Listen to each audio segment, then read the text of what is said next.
अस्सलाम वालेकुम नाजरीन, मैं हूं आपका host Haris Khokhar voice of Punjab से।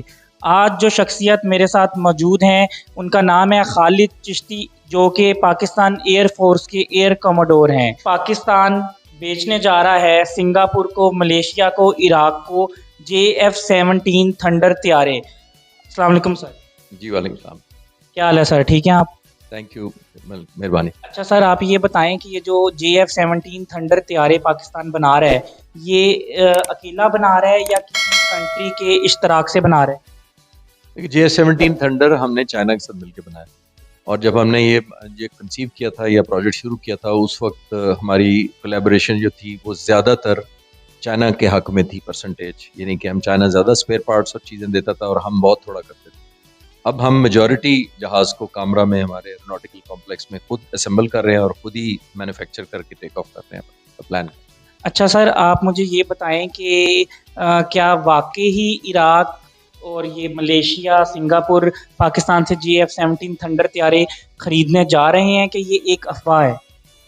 जो अभी तक है वो तो नेगोशिएशन ऑलमोस्ट फाइनल स्टेज पे है, लेकिन आपको पता है कि जब तक फिजिकली ऑर्डर ना हो जाए किसी जहाज़ का और एग्रीमेंट साइन ना हो जाए और कुछ पेमेंट की टर्म्स वगैरह तय ना हो जाए, इंटरनेशनल प्रेशर बड़े डायनामिक होते हैं। बहुत सारी ताकतें होती हैं जो खुद इंटरेस्टेड होती हैं बेचने में, और बहुत सारी ताकतें ऐसी होती हैं जो नहीं चाहती कि पाकिस्तान को ये बिज़नेस मिले और ये एक जहाज़ कामयाब स्टोरी के तौर पे दुनिया देखे। इसलिए वो हमें नाकाम करने की कोशिश में रहते हैं, और आखिरी दम तक ऐसे मुल्क जिनकी इंटरेस्ट ऐसी होती है वो कोशिश में लगे रहते हैं कि किसी तरीके से प्रेशर डाल के, दबाव में ला के, अल्टरनेट जहाज़ ऑफ़र करके या कोई और किसी किस्म की पाबंदियां लगा के उन मुल्कों के ऊपर उनको ब्लैकमेल किया जाए इनडायरेक्टली, इस हद तक कि वो मजबूर हो जाए और तायब हो जाएं कि अच्छा हम नई जहाज़ ये खरीदते हैं। तो एज सच अभी तक जो मीडिया में है वो नेगोशिएशन एक फाइनल स्टेज पे है, लेकिन अभी नाइजीरिया ने हमसे एक जहाज़ खरीदे हैं, कुछ वो कंफर्म भी हैं, वो उनको एलोकेट भी हो गए हैं, उनका मैं तस्दीक कर सकता हूँ। बाकी जब फॉर्मली गवर्नमेंट की तरफ से अनाउंसमेंट हो जाएगी फिर मैं भी कंफर्म कर सकता हूँ। पाकिस्तान की इकोनॉमी ऊपर जा रही है, जाहिर सी बात है। जब आप इतने एक्सपर्ट हो जाएं कि आप JF-17 थंडर किसी कंट्री को आप एक्सपोर्ट कर रहे हैं, तो फिर ये इन लोगों को तो बड़ा मसला होगा। और ये बीच में जो है वो अपने, जैसे कि इसराइल है, इंडिया है, अमेरिका है, तो ये अपने बीच में इसमें शायद हमें बदनाम करने के लिए कोई ऐसी पॉलिसी चल सकती है कि इनको बदनाम किया जाए और इनको डीमोरलाइज। देखिए, मैं आपको एक चीज़ ज़रूर बताता चलूँ, वो बायस फ़ख्र भी है और बायस खुशी भी है। वो ये है, आपके नाजरीन को शायद कम लोगों को ये पता हो कि दुनिया में जितने फ़ाइटर जहाज़ अवेलेबल हैं या बिकते हैं, इंक्लूडिंग F-16 या और बहुत सारे जो दुनिया में अवेलेबल हैं, वो हुकूमत कोई जहाज़ नहीं बनाती। जैसे हम कहते हैं हमने अमेरिका से F-16 खरीदे हैं, हमने अमेरिका से F-16 खरीदे ज़रूर होते हैं, लेकिन अमेरिका की एक प्राइवेट कंपनी से खरीदते हैं। प्राइवेट कंपनियां यहाँ जैसे गाड़ियों की कंपनियां हैं, इसी तरह जहाज़ों की दुनिया में कंपनियां हैं। अमेरिका में या यूरोप में यूरोफाइटर बनता है या कोई और जहाज़ बनता है जो खरीदा जाता है। राफेल अभी हिंदुस्तान ने खरीदा है, वो फ्रांस से खरीदा हो या यूरोप से खरीदा हो, वो मुल्क नहीं बनाता कोई खुद। तो पाकिस्तान दुनिया का वाहिद मुल्क, और पाकिस्तान एयरफोर्स दुनिया की वाहिद एयरफोर्स है जिसने अपना फाइटर जहाज़ बनाया। और उसकी वजह है ये है कि 80 और 90 की दिहाई में अमेरिका ने ख़ास तौर पर हमसे F-16 की पेमेंट भी ले ली और हमें ना पेमेंट वापस की, ना जहाज़ रिलीज़ किया हमारे लिए। स्पेयर पार्ट्स भी उन जहाज़ों के बंद कर दिए जिनको हम पहले से ऑपरेट कर रहे थे। तो उससे हमें ये सबक हासिल हुआ कि जब तक हमारी खुद इन्हिसारी नहीं होती इन शोबे में, हम मुताज रहेंगे दुनिया के किसी या यूरोपियन मुल्क के या अमेरिका के, ज़ाहिर है। तो वो अल्लाह ताला की तरफ से शायद, जिसको अंग्रेज़ी में कहते हैं ब्लेसिंग इन डिस्गाइज, वो हमारे लिए हुआ।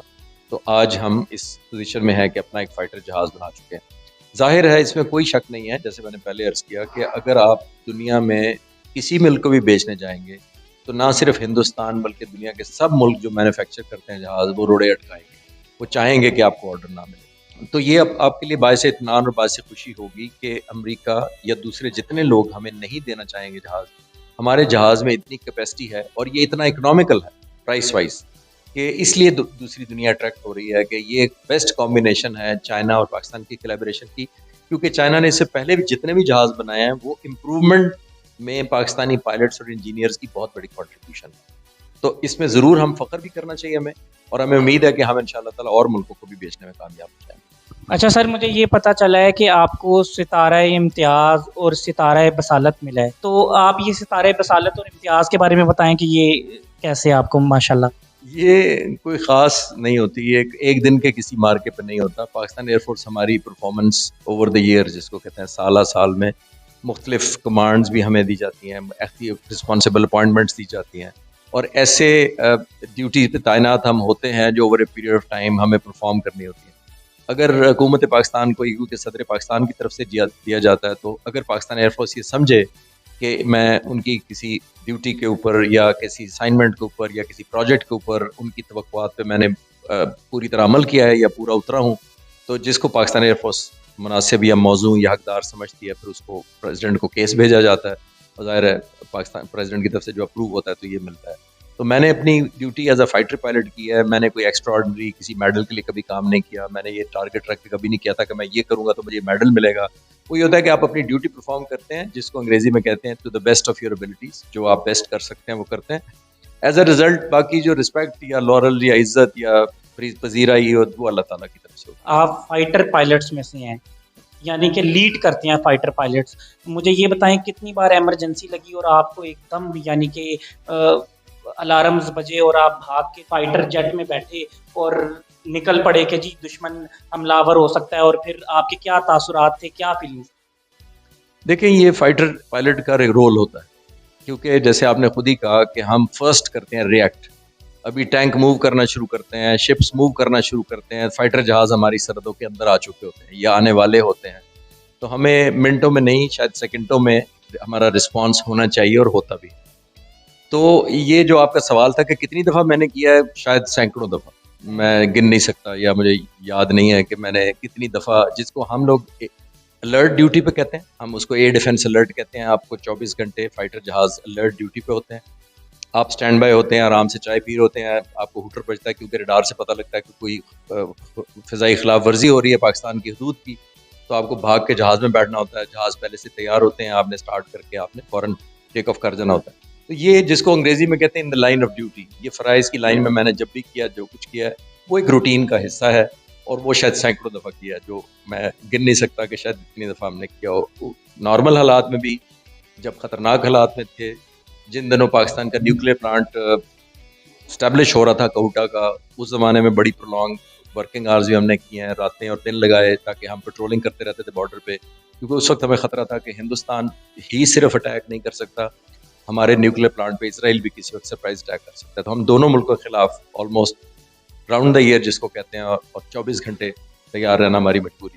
ناظرین، جیسا کہ آپ نے دیکھا، ہمارے پاکستان کے فخر، ہمارے شاہین، ہمارے فائٹر پائلٹ ایئر کوموڈور آج ہمارے ساتھ موجود تھے، جن کو میں سلام پیش کرتا ہوں اور ان کا شکریہ ادا کرتا ہوں. تھینک یو سو مچ. بہت مہربانی، آپ نے بڑے اچھے سوال کیے جی، بہت شکریہ. پاکستان زندہ باد، پاکستان پائندہ باد.